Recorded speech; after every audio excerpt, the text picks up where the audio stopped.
Hello ladies and gentlemen, today I'm coming at you with a lightweight kind of content. Not very often do I do that. I pride myself on the educational angle of this channel, but I'm going to make an exception, and the reason for that is because a very keen supporter slash follower of mine from Twitch sent me a game, something he does quite often in fact, but this one really did catch my fancy. And I thought that I would make this lovely young man called Expresstrain by his Twitch username happy by publishing his game on my YouTube channel. He has been really excited about the prospect of having a game of his published on my channel. So here we go, the Immortal game of the legendary Expresstrain, that kicks off with his legendary opening choice, the Mengarini gambit, or variation of the Sicilian.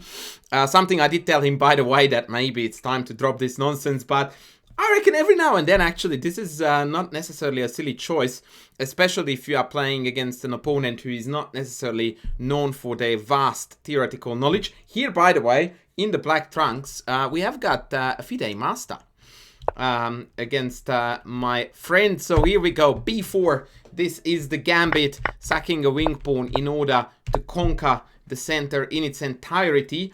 And by the way, accepting the pawn is quite shaky.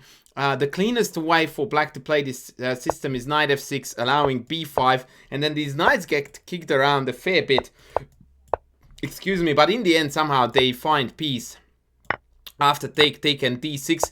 These types of positions remind me quite a bit to various Alapin positions, but now it turns out that the knights are both rather safely placed, and with the subsequent g6, bishop g7, black's development advantage will tell. Now once again, sacking the pawn is cool and accepting it is really dangerous, and after a further mistake with d5, actually no, d5 is not a mistake yet, but from here on out, black is walking on extremely thin ice. And after knight a3, the only move that keeps black in the game is actually queen a5, believe it or not, creating at least temporary pin on the a file, whilst also hitting the c3 pawn.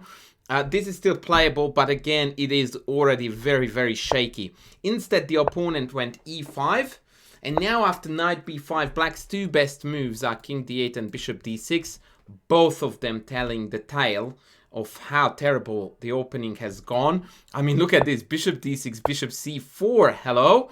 Queen takes knight d6, winning the house, queen e4, knight e2, the bishop on d6 is on, bishop b8 castles, and white has got everything you can ask for from an opening. This is Morphy's wet dream in a 21st century edition.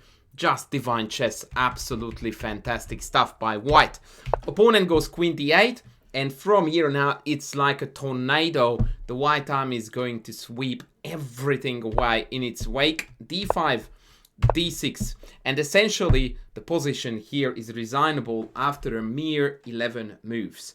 But luckily our opponent decides to fight on, and that is going to allow us to enter an absolutely marvelous checkmate galore. So enjoy the spectacle. Rook takes, pawn takes, check, king d7, check, king d6. And here comes the first, and perhaps, if I want to be very honest, the only difficult move of the game, but it's a real beauty, knight e8 check. Now for that move alone, I reckon this game is worth publishing, because, I mean, how often do you get to play knight e8 check on move 12 to be the best move?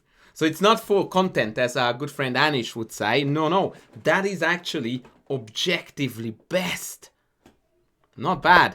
King in king e6. King e7 is a cute sideline here. I'm going to show you a few marvelous checkmates. My favorite one is this. Check, check, check, and check. So we basically forced f5 first to cut the king's path off towards the king side, and then we reshuffled our pieces in such a way that the queen covers d7 and the bishop gives the check on the other diagonal. By the way, the two bishops and their cooperation in the different variations I'm going to present is quite something else.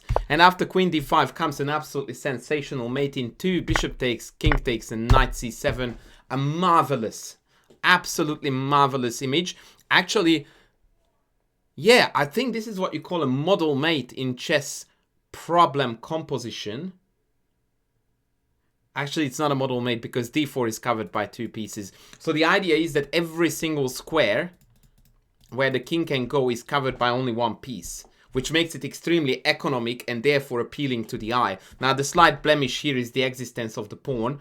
If that pawn wasn't on the board, then that would be an ultimate model mate. Any chess problem aficionado would just go like, good stuff, buddy. Anyway, back to the game.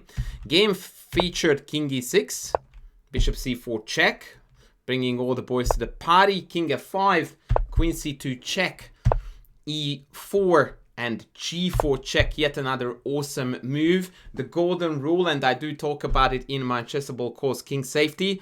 There is a full chapter in my course there dedicated to king hunts. And the golden rule of thumb when you are hunting a king is that the further you can lure the king out, the more likely you are going to mate it. And more often than not, by the way, luring the king out means that you need to sack stuff on the way. King e5 was in the game, which is the best mate in the whole video. But first, let me show you a few sidelines. King g6 is met by check, check, and queen g2 check. And now the king has to go on the h file. And for the second time, it is the bishops who deliver again the goods. And although the mate is done by the queen, but I quite like the diagonal effect demonstrated by the 3 diagonal moving pieces. So that's pretty cool. And I also have a line for you here with king takes g4, although this is quite simple. Queen e4, bishop e2, and queen takes g4 is the checkmate. And now for the grand finale to finish this checkmate galore. Drum roll please, because you are going to see something altogether next level.